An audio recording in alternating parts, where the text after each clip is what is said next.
It starts Friday and runs through April 13th. So the governor also closed all public schools K through 12 for the remainder of the school year.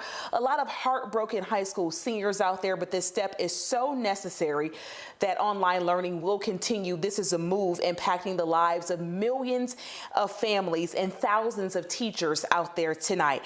So the governor says new information that he received from the CDC led him to make this drastic move, and it has been game-changing earlier today since that announcement first came in.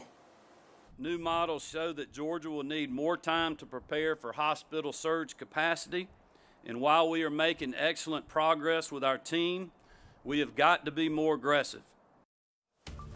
So Governor Kemp also tried to encourage Georgians to stay strong and to encourage us, saying that we are all in this together and to be individually responsible, especially when it comes to social distancing. We keep talking about that. John Sherrick breaks down what this means for your daily life when that order goes into place.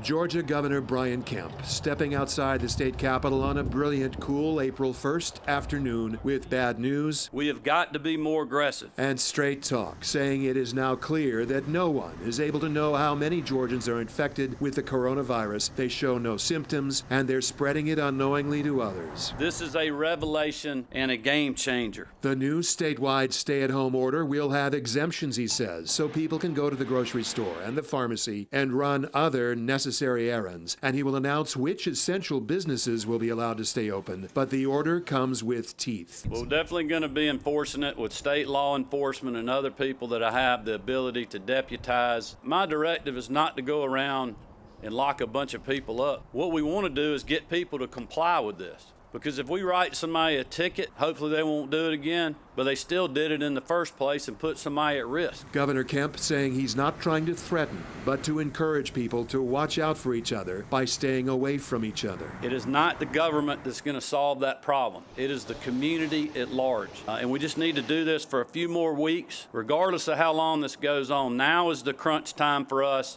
to lessen the peak. I want to encourage my fellow Georgians to hang in there.